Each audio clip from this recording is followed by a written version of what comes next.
Bonjour, Monsieur Diouf. Donc, je fais rapidement cette vidéo pour vous montrer comment gérer la validité de l'application. Donc, la version que j'ai à mettre à jour, la voici. Une fois que vous l'avez téléchargé, vous lancez cela.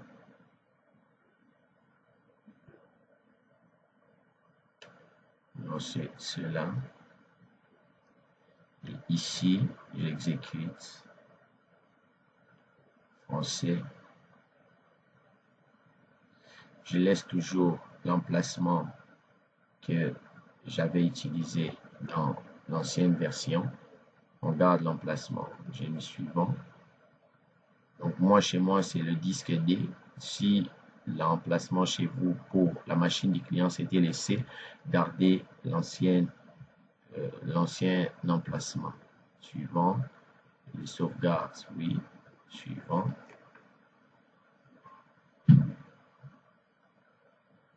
C'est bon, je lance mon application. J'identifie mon mot de passe. Donc, à ce niveau, il y a quelque chose de très important que vous devez comprendre pour la gestion de la validité. Nous avons deux types d'utilisateurs.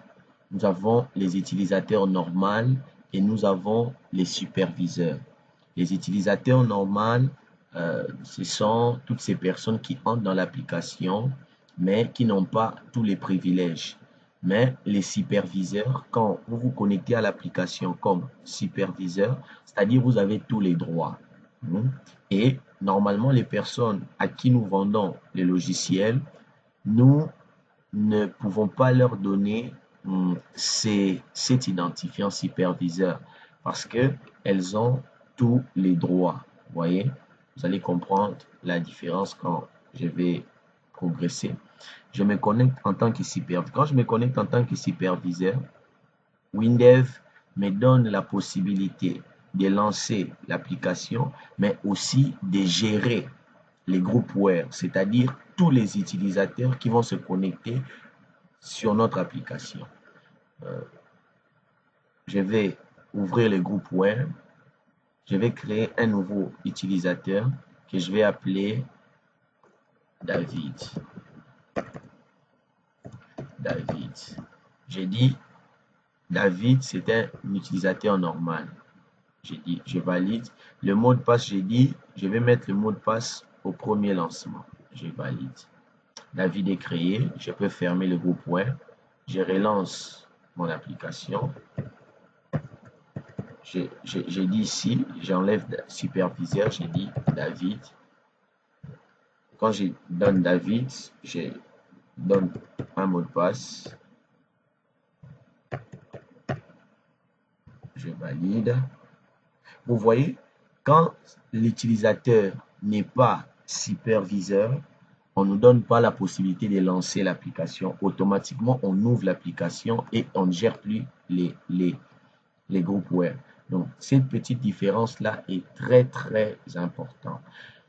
Vous voyez maintenant ici, vous allez voir, il y a David s'est connecté, mais David a tous les potentiels dans notre application. Il peut tout faire. Maintenant, pour limiter notre application, ce que nous allons faire, nous allons ici, vous voyez ici, c'est ici au fait que vous allez limiter l'application. J'ai dit par exemple, je limite l'application par exemple à 30 jours, disons. Donc, disons 15 jours. Je valide. Et ici, afficher les nombres de jours restants. On me dit ici, l'application, il vous reste 15 jours d'utilisation. Donc, il va commencer comme ça à compter le nombre de jours. Maintenant, vous voyez ici, comme l'utilisateur David n'est pas superviseur et que à notre niveau, on n'a pas bloqué cela, il peut facilement venir ici et changer le nombre de jours. Vous voyez, on lui indique ici c'est 15, mais il peut venir ici dire, il ajoute 30. Vous voyez, ça change. Maintenant, ce que nous allons faire, Pour les autres utilisateurs, nous allons cacher ces informations. Surtout cette information-là qui est très importante. Nous allons cacher cela. Je viens ici, je ferme. Je vais me connecter en tant que superviseur. Je vais me connecter en tant que superviseur. Je viens ici, je lance le groupe web. Je vais créer ici un groupe. Je vais créer ici. Je vais créer ici un groupe pour les autres utilisateurs. Superviseur n'a pas de problème. Je vais créer ici, j'ai dit autre utilisateur. Vous pouvez appeler le groupe comme vous voulez. Hein.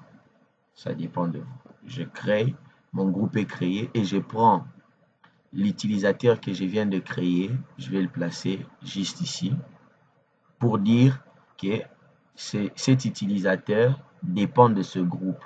Et à partir de ce groupe, je vais attribuer des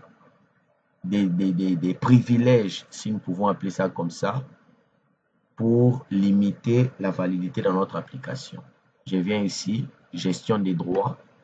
Vous voyez, il n'y a rien de compliqué. Gestion des droits. Vous placez juste sur les autres utilisateurs, notre groupe en question. Nous savons que David est dans ce groupe. Donc, tout ce que nous allons faire dans ce groupe va automatiquement être affecté aussi à l'utilisateur David. Je me place sur le groupe, je mets suivant. Vous voyez, on a ici toutes les fenêtres du projet. J'ai toutes les fenêtres du projet ici. Et ici, je vais cacher d'abord cette fenêtre demande de clés d'activation. Je vais dire pour toutes ces personnes qui ne sont pas des superviseurs, ils n'auront pas accès à cette fenêtre. Vous voyez, vous cliquez juste sur cette fenêtre et vous venez ici interdire l'accès. Vous constatez, il y a une image qui indique ici que cette fenêtre ne peut en aucun cas être visitée ou être aperçue par notre utilisateur. Je ferme ça. Je viens encore sur cette fenêtre où il est écrit limitation. Je dis interdire l'accès. Je ferme ces deux fenêtres, c'est bon. Après, je viens au niveau du menu principal. Vous n'allez pas dire, vous n'allez pas mettre interdire l'accès, mais vous allez plutôt mettre suivant. Parce que normalement, il doit travailler avec cette fenêtre. Mais nous allons juste cacher quelques boutons. Donc, vous descendez. Donc, on a ici tous les éléments de la fenêtre. Je vais cacher ici. Donc, quand vous descendez, je descends. Ici, au niveau du menu date limite. Donc, vous vous placez sur menu date limite. Donc, sur ce menu, nous allons cacher ce menu. Je dis invisible. Vous voyez? Je dis invisible. Et quand je dis invisible, je sais que l'utilisateur final ne va pas voir cet élément. Hein? Donc, l'utilisateur David ne va pas voir cela. Hein? Donc, j'ai déjà fermé ça. Je valide. Vous allez voir la différence. Je valide. Donc, j'ai fini mon paramétrage du groupe web. Vous voyez, il n'y a rien de compliqué. C'est très simple. Et puis, je vais fermer ici. Donc, la fenêtre est ouverte, mais j'ai fermé juste un élément dans la fenêtre. Donc, après ça, je peux fermer ici. Maintenant, je me connecte. Je me connecte d'abord comme utilisateur David. Vous allez voir la différence. Non, je me connecte d'abord comme superviseur. En disant utilisateur David. Donc, j'entre, je me connecte comme David. J'ouvre l'application. Vous voyez, quand j'ouvre l'application, il y a quelque chose.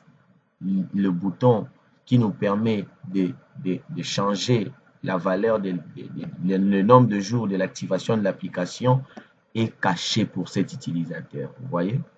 Quand vous faites ça, nous savons maintenant que la personne est obligée de travailler avec le nombre de jours que nous avons signifié.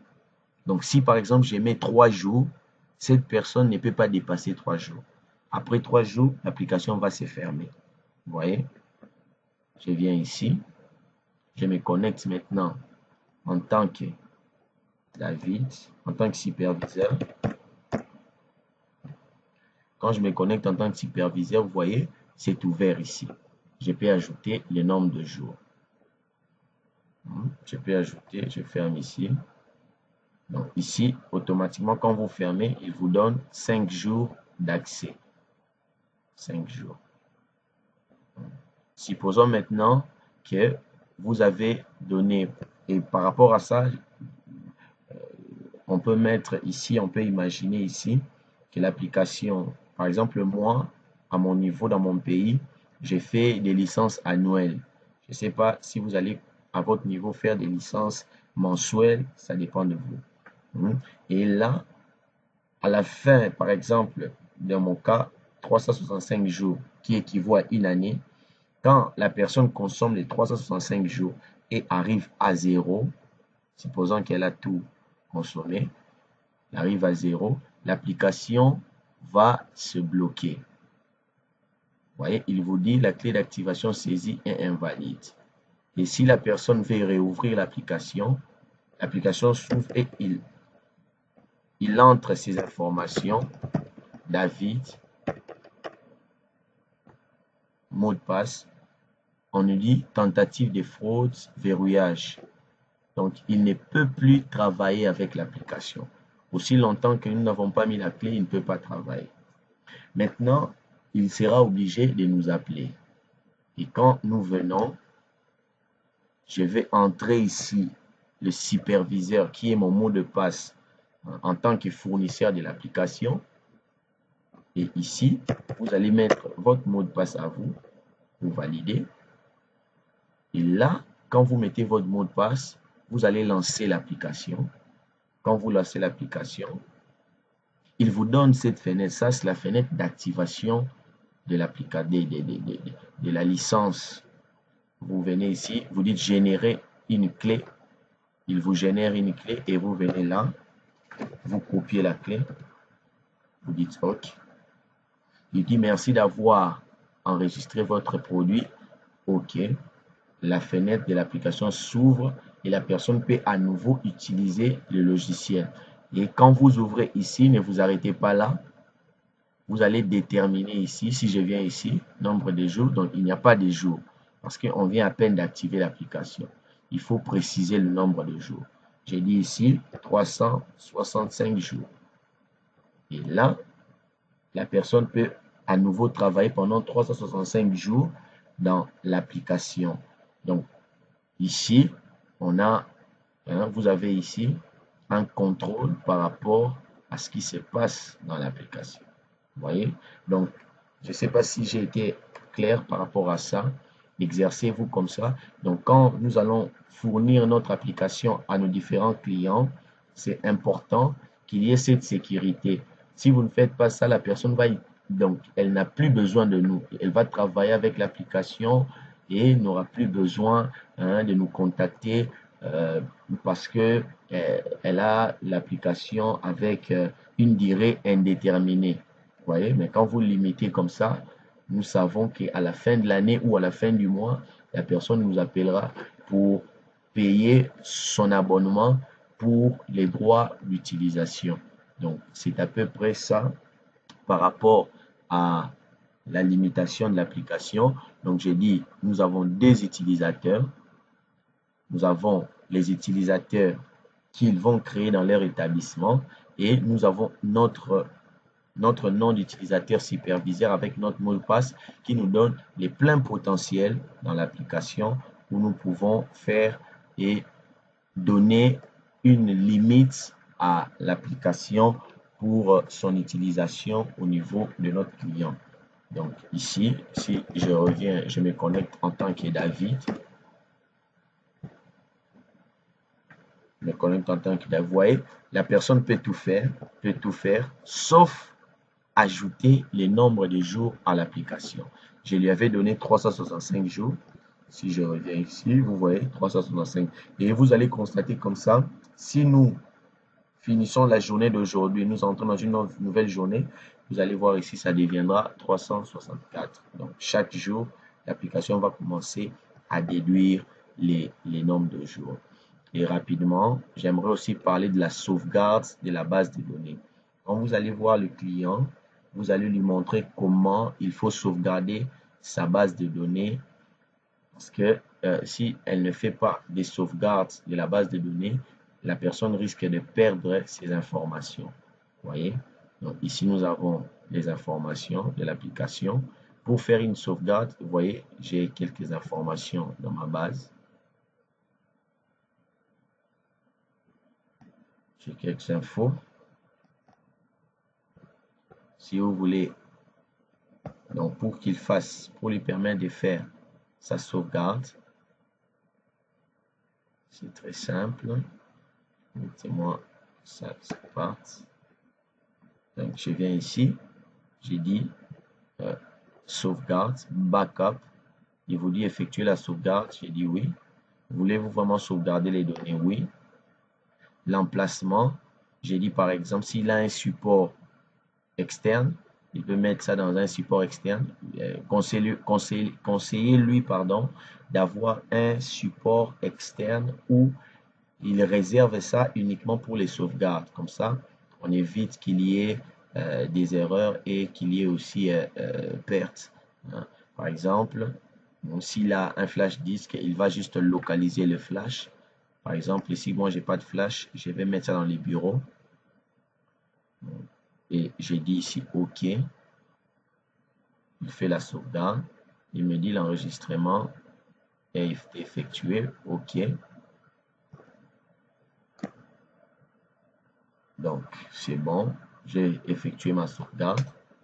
Si je me rends ici, vous constatez ici, la base de données a été sauvegardée ici. C'est le projet Save Hotel Soft du 29. On prend la date d'aujourd'hui et l'année. Donc, nous avons ici. Donc, la base de données, c'est tout ça. C'est tout ça. Juste ça. On enlève aussi ça. Donc, la base de données, c'est tout ça. Donc, ça, si par exemple la personne connaissait un problème avec sa machine, par exemple la machine a été détruite, le système est défectueux, donc on va réinstaller le setup de l'application, on va réinstaller l'application et nous allons juste lui demander où il a l'habitude de sauvegarder, de faire ses backups ou l'habitude de sauvegarder la base de données. Il va vous donner le flash, vous allez prendre la dernière version, vous allez juste copier ces fichiers ici comme je l'ai fait. Vous faites un copier et vous allez là où l'application a été installée. Par exemple, chez moi, ça a été installé dans le disque D. Je viens dans le disque D. Je viens juste copier ça à l'extérieur ici. Donc, vous faites un CTRL V, paf. Il va remplacer les nouveaux fichiers par les anciennes que vous voulez copier. Et automatiquement, quand vous allez ouvrir l'application, la personne aura récupéré toute sa base de données, toutes ses informations. Donc, si la personne sauvegarde, le client a l'habitude de faire des sauvegardes, donc vous n'aurez pas ou on n'aura pas de problème par rapport à cela. Et je crois que j'ai fait le tour par rapport aussi à la sauvegarde. Par rapport à la sauvegarde, donc j'ouvre l'application. J'ouvre l'application. Donc ici,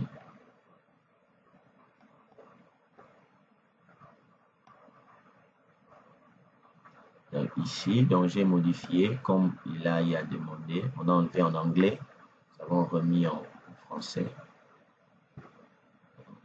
Et on a aussi placé les logos sur différents. On a aussi placé le logo sur différents états d'impression. On a placé les logos et on a modifié aussi les numéros. Et on a aussi modifié les numéros. On a ici aussi d'autres fichiers.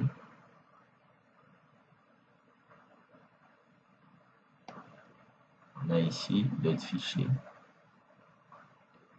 Donc, nous avons mis le logo dans tous les états où il n'y avait pas de logo.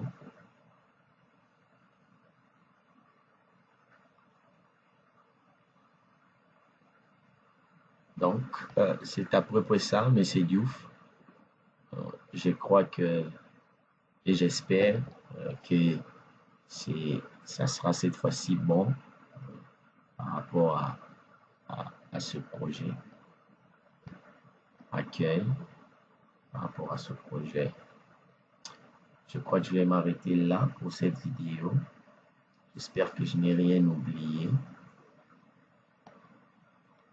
Je n'ai rien oublié. Ok, et bonnes choses à vous. J'attends votre suite pour l'autre projet. Merci.